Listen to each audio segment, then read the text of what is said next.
하나님의 칭찬을 구하라 라는 제목으로 말씀 전할 때에 많은 은혜 받으시기 바랍니다. 오늘의 핵심 주제는 율법은 아는 것이 아니라 지킬 때 의미가 있다. 율법은 아는 것이 아니라 지킬 때 의미가 있다입니다. 우리가 성경을 읽으면서요, 참 유대인이 부럽다. 창세기 특히 읽으면 유대인이 참 부럽다. 그런 하나님께 그렇게 큰 복을 받다니 너무너무 좋다. 예수님께서 유대인으로 나셨으니 얼마나 좋은가. 이렇게 유대인들이 부럽다는 생각을 할 수 있습니다. 하나님의 구원 역사의 시작점이 아브라함을 조상으로 하는 유대인이고 예수님께서 유대인으로 나셨다는 것은 엄청 큰 은혜죠. 예수님은 요한복음 4장에서 구원이 유대인에게서 난다 이렇게 말씀하십니다. 영어 성경은 우리를 사용하여, 유대인들을 사용하여 하나님께서 세상을 구원하실 것이라고 번역하고 있습니다. 하나님은 일찍이 모세를 통해서 율법을 주셨고요. 유대인들은 이 율법을 주신 것을 매우 자랑스럽게 생각합니다. 왜냐하면 고대 근동에 많은 나라들이 있었지만 하나님께서 유대 민족을 꼭 집어서 율법을 주셨기 때문에 그래요. 하나님께서 유대인들을 선택하셨다는 증거, 그것이 바로 율법이라는 것입니다. 그런데 사도 바울은 오늘 그렇게 율법을 주신 것이 대단하다면, 그렇게 대단하다고 생각한다면 왜 율법을 지키지 않느냐, 이렇게 유대인들을 책망하고 있어요. 하나님께서 왜 율법을 주셨냐, 너희들에게 왜 율법을 주셨을까, 이렇게 묻는 것이죠. 단순히 가지고 있으라고 주셨나? 그것이 아니죠. 율법은 지키라고 주신 것입니다. 물론 유대인들이 다른 사람들에 비해서 도덕적일 수 있어요. 율법을 지키려고 노력했기 때문에 그렇습니다. 사도 바울이 말하고 싶은 것은요, 그들이 율법을 지키는 것이 과연 하나님을 자랑하고 하나님을 높이기 위해서인가, 곰곰이 잠잠히 성찰해 보라는 것입니다. 사실은 율법을 지키는 스스로를 높이고 있지는 않은가, 율법을 지키고 있는 스스로에게 칭찬을 받으려고, 스스로가 칭찬을 받으려고 이 율법을 지키는 것이 아닌가, 자기들의 의의를 드러내려고 율법을 지키는 것이 아닌가 한번 생각해 보라는 것입니다. 하나님은 중심 보시는 분이십니다. 차별하지 않으세요. 하나님의 말씀에 순종하기 위해서 율법을 지키는 것인지, 아니면 다른 사람들에게 칭찬받기 위해서 선을 행하는 것인지, 율법을 지키는 것인지, 이 문제를 제기하고 있는 것입니다. 율법은 하나님의 뜻이 무엇인지 우리에게 알려주는 도구입니다. 사도 요한은 요한 1서에서 우리가 말과 혀로만 사랑하지 말고 행함과 진실함으로 하자, 그렇게 권면합니다. 말은 누구든지 할 수 있어요. 아는 것은 그게 그렇게 크게 중요하지 않다는 거죠. 물론 아는 게 중요하지 않다는 얘기가 아니라, 아는 것으로 끝난다 그러면은 그것은 문제가 있다는 것입니다. 아는 것에 그치지 말고 실제로 행동하라는 뜻을 가지고 있다는 것이죠. 유대인들은 맹인의 길을 인도하는 자이고 어둠에 있는 자의 빛이라고 자신들을 평가했습니다. 그런데 예수님은 뭐라고 그러세요? 맹인이 맹인을 인도하면 둘 다 구덩이에 빠진다, 이렇게 말씀하십니다. 자신들이 빛이라고 얘기했어요. 어둠 속을 비치는 빛이라고. 그러면은 당연히 빛이신 예수님께로 돌아와야 되잖아요. 빛으로 오신 우리 주님께 가야 되잖아요.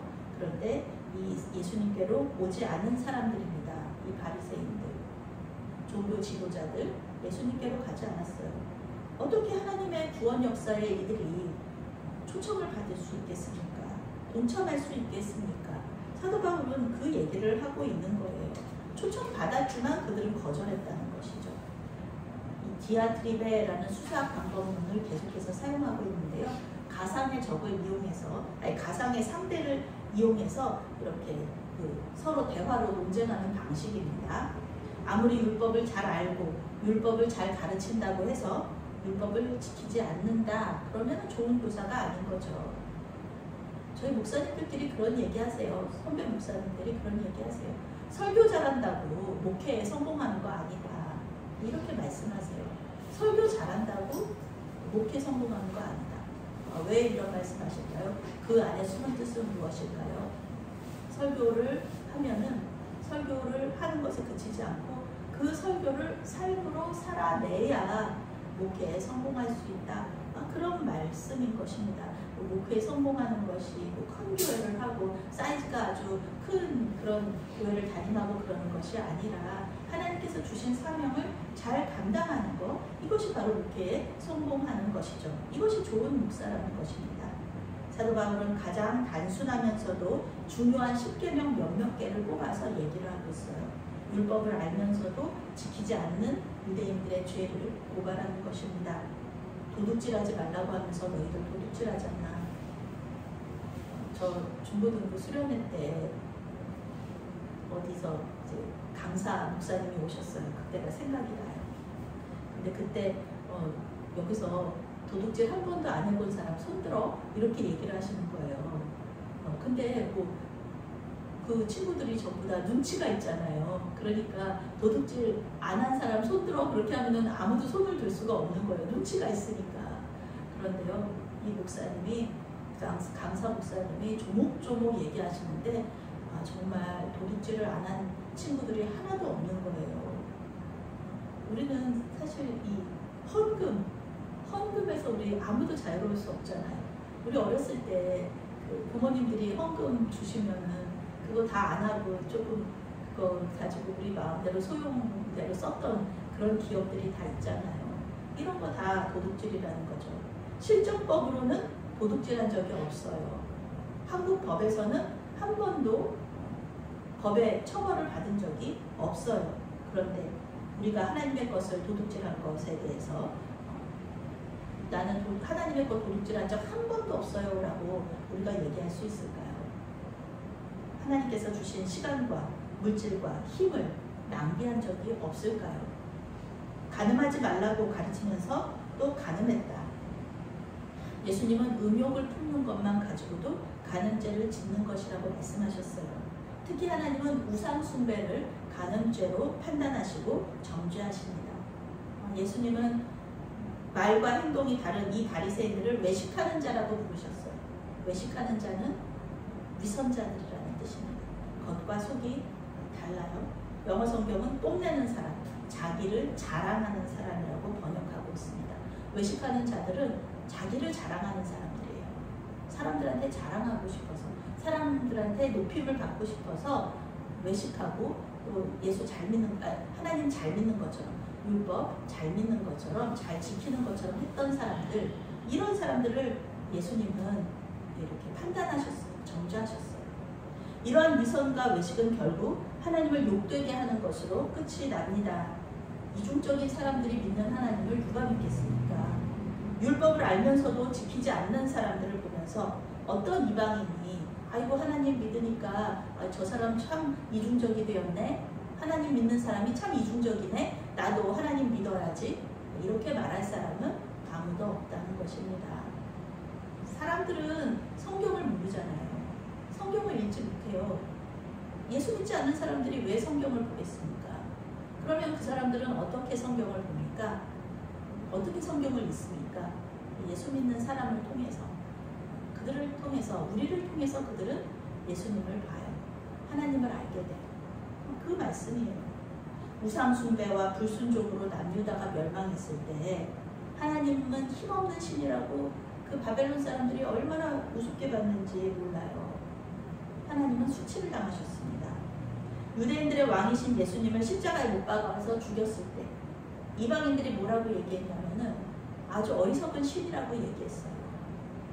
유대인들 왕을 죽이는 백성이 어디 있느냐, 왕을 그렇게 잔인하게 죽이는 백성들이 어디 있느냐, 이 왕이 백성들을 잘못 선택한 거 아니냐, 아주 우습게 봤다.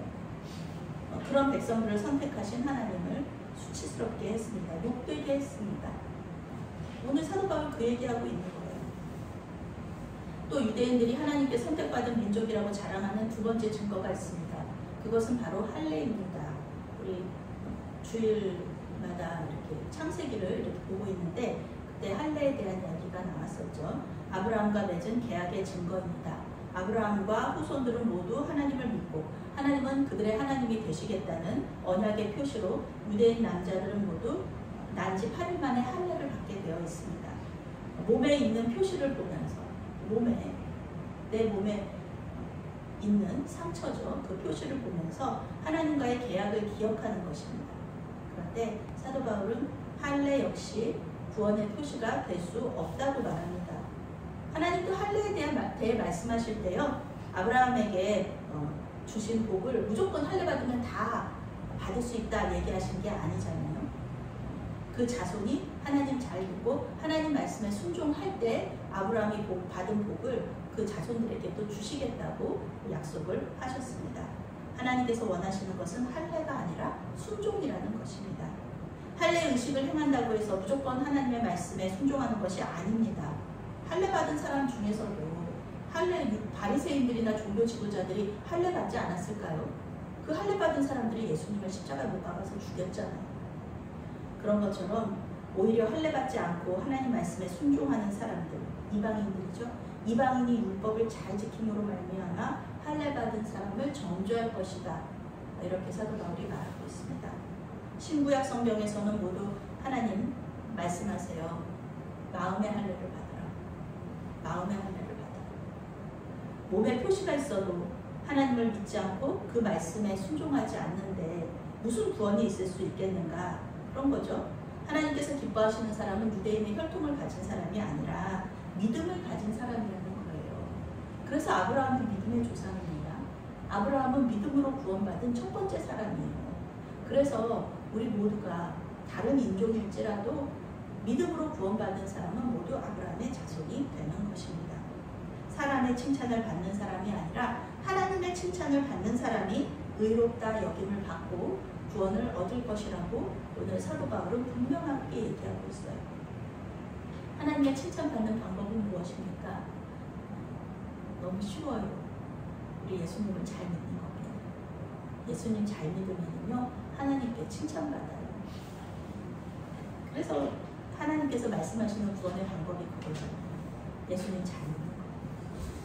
오늘 사도 바울은 유대인이나 헬라인이나 모든 사람들 그 혈통이나 율법이나 할례, 특히 유대인들이 혈통이나 율법이나 할례로 구원받을 수 없다 이렇게 말하고 있습니다. 사도 바울이 단지 유대인을 공격하고 모욕하고 있다고 이해한다면 우리는 사도 바울을 오해하는 것입니다. 사도 바울은 유대인들을 사랑했어요. 자기 민족 있잖아요. 그런데 유대인들의 자기 자랑, 합리화 이런 거를 지나칠 수는 없었다는 것입니다. 그것은 그들을 구원에서 멀어지게 했어요. 하나님과 멀어지게 했습니다. 그리고 하나님을 욕되게 했어요. 우리는 이러한 유대인들의 모습에서 우리의 모습을 발견할 수 있어야겠습니다. 자기의 의의를 자랑하고 사람의 칭찬을 구하는 사람이 나는 아닐까? 성찰해 봐야 된다는 것입니다. 우리를 통해 하나님께서 영광 받으셔야 되는데 오히려 우리를 통해 하나님께서 하나님께서 욕되게 되신 적은 없을까? 성찰해 봐야 된다는 것입니다. 누구도 이와 같은 죄에서 자유로울 수 없어요. 하나님은 교회 역사 속에서 우리 기독교인들 때문에 이방인에게 엄청난 모욕을 당하셨습니다. 하나님의 은혜가 아니면 우리는 지금 여기에 살아있을 수 없다는 것입니다. 중세 가톨릭 영성가 중에 이냐시오라는 사람이 있어요. 영신수련이라는 책을 썼는데요. 이 사람이 여기서 지옥을 묵상할 것을 권면합니다. 우리 개신교인들은 받아들이기 힘든 권면이에요. 아니 왜 지옥을 묵상해요? 우리는 예수님의 은혜로 구원받아서 지옥 안 갈 건데 갈 이유가 없는 사람들인데 왜 우리가 지옥을 묵상해야 합니까? 그런데요. 이냐시오가 지옥을 묵상하라는 이유는요. 우리가 원래 지옥 갈 사람들이었다는 것을 기억하라는 거예요. 우리는 예수님의 은혜가 아니었으면 지옥에 갈 사람들이었습니다. 원래 우리는 하나님 나라를 유업으로 받을 수 없는 죄인이었다는 것입니다. 그런데 예수님의 십자가의 은혜로 구원을 받게 되었고 지옥에 가지 않게 된 거예요. 얼마나 큰 은혜입니까? 그러니 여러분, 사람들의 칭찬을 받기 위해서 착한 사람으로 살지 않으시길 바랍니다. 사람들의 칭찬을 위해서 착한 사람으로 살지 마세요. 사람들의 칭찬에서 자유로워지시기 바랍니다. 그들이 우리 삶을 대신 살아줄 수 없어요. 그 대신에 오늘 사도 바울에 말한 것처럼 사람들을 기쁘시게 할 시간에, 기쁘게 할 시간에 하나님을 기쁘시게 하고요. 또 그분의 칭찬을 받으시기 바랍니다. 이 시간 주님 앞에 나와서 예배하시고 이 큰 비가 내리는 이 우중에 이 빗속을 뚫고 교회 나와서 예배하시고 기도하시고 찬송하시는 것, 이거 하나님께서 얼마나 기뻐하시겠습니까? 물론 가정에서도 하나님께서 기뻐하시는 일들을 할 수도 있는 거죠. 그런데 오늘 이 시간 수요일 7시 반은 이곳에, 이 자리에, 교회에 있는 것, 예배의 자리에 있는 것이 가장 아름답고 하나님께 칭찬받는 모습이라는 것입니다.